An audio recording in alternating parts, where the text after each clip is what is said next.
Welcome to Tekedia Daily. I'm Ndubuisi, Ekekwe. Today we'll be looking at how the Tier 2 banks in Nigeria can accelerate revenue growth despite the challenges they have today. In the banking sector in Nigeria, we have seen largely four, I would say three tiers of banks. You have the Tier 1, you have the Tier 2, then you also have the Tier 3. But for this conversation, we are going to just divide them into Tier 1 and Tier 2. Tier 1 is led by GTB, the best bank in the country in terms of innovation capabilities as well as uh, market validated market capitalization. Then you have the Tier 2 banks like Diamond Bank, FCMB, Wema Bank. Then the other ones you can call SunTrust, JS Bank, and Unity Bank. DTS2 Tier 2 banks are going through a lot of challenges, especially as their capital base, their assets base may not necessarily give them the capacity to invest the level of the Tier 1 banks in technology.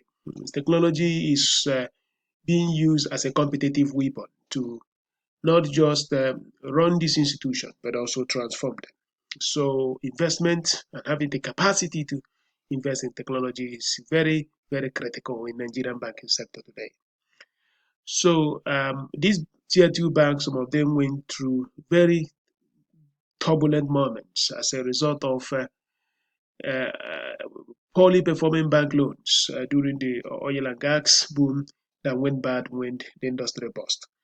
And then some of them also took loans in foreign currencies, and then the Nigerian naira deteriorated, and that continues to affect their ability to meet the necessary capital adequacy according to the regulatory requirement by the Central Bank of Nigeria. But what are they going to do? We just look into these key factors. Industry is very competitive, and it is a country that, if you look at the GDP of Nigeria, is less than the gross state product of Michigan State in the United States. And Michigan is just a population of less than 10 million people, while Nigeria is really 180 million people or more. It tells us that we have so many people, but we don't have people with pockets to actually spend money. So the little people that have this capacity, then the banks are just running around them. And that has created the competitive ecosystem that we have in the country. And the bigger ones have edges, opportunities to continue to have the dominance because they enjoy scale in anything they do. It's also this illusion that everything has to be digital. It turns out that in Nigeria today, the richest Nigerians and the people with the money and very affluent middle class, top middle class in the country are not digital. But because of the level of trust, because of the Yahoo boys and how they have actually affected the psyche of a typical Nigerian, the rich people are not digital. So to find that growth, these tier two banks have to look at the mid space. It cannot be in the cyberspace. The digital transaction, which is growing, should not confuse us to think that the business has actually gone digital. Digital transaction is just nothing but a digital check.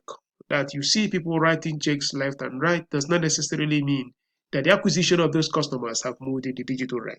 Of course, we need to have the capacity to provide multi-channels to our customers, but that does not mean that most of those customers are acquired digitally. You know, the key is finding solution in the mid space, finding solution in the physical world. How can we build and use technology to simplify the process of acquiring new classes of customers who may not necessarily be in the banking sector today? From the BVM, we know that most of our citizens are not necessarily in the banking sector, and that is a big problem.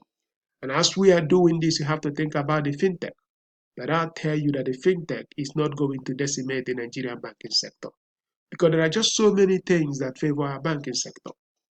Our infrastructural inadequacy can actually become a very difficult factor for these fintechs to overcome. The fact is this: banks can introduce connection fee to this fintech, and all of a sudden, they begin to have to pay in order to connect to the banking ecosystem. But Nigeria does not necessarily have to stop innovation from happening. But the reality is this: there is nothing these fintechs are doing that the banks cannot do themselves. In short, for example, GTB has morphed into a financial ecosystem of different fintechs within that organization. And that's what the future banking sector will be. Our problem in the banking sector must not necessarily be the fintechs. But our challenge is how can we increase the capacity of our fellow citizens so that the deposit base, so that we can grow the banking sector.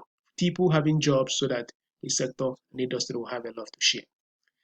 Do not waste your money as a tier 2 bank investing in remittance. In the next 10 years, I predict that all transfer of money, even internationally, is going to be free.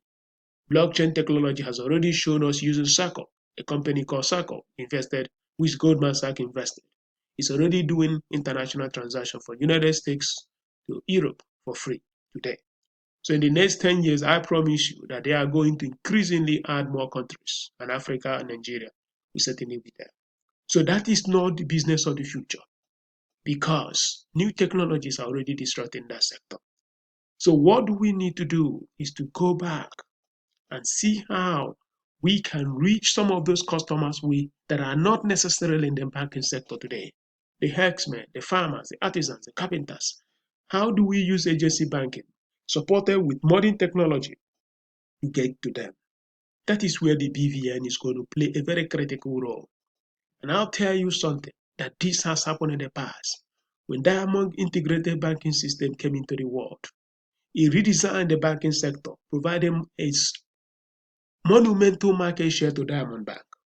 Diamond Bank did not work at the level of needs and expectation of the customer. It worked at the level of the perception of customer. And when people noticed that DIBS could make it possible for them to deposit money in one branch of Diamond Bank and withdraw it in another branch of Diamond Bank, they did not even have to say a lot of things. So the tier 2 banks have to come back with innovation in the mid space that will help them solve the agency banking problem, so that they don't have to build branches, yet they have to be in every village. Banks must be in any location where there is a mobile telephony network in Nigeria. That is going to be the yardstick, because a herdsman with 10 cows is certainly going to be a more profitable customer than, I say, a student who cannot even afford a 3 square meal. That is going to be the thinking, and that is going to be the strategy. And if we do it very well, we can build new class of customers that going to give us a position to increase our deposit base. And once we do that, we can be in a position to compete against the tier 1 banks. You are listening to Tekedia Daily. Thank you.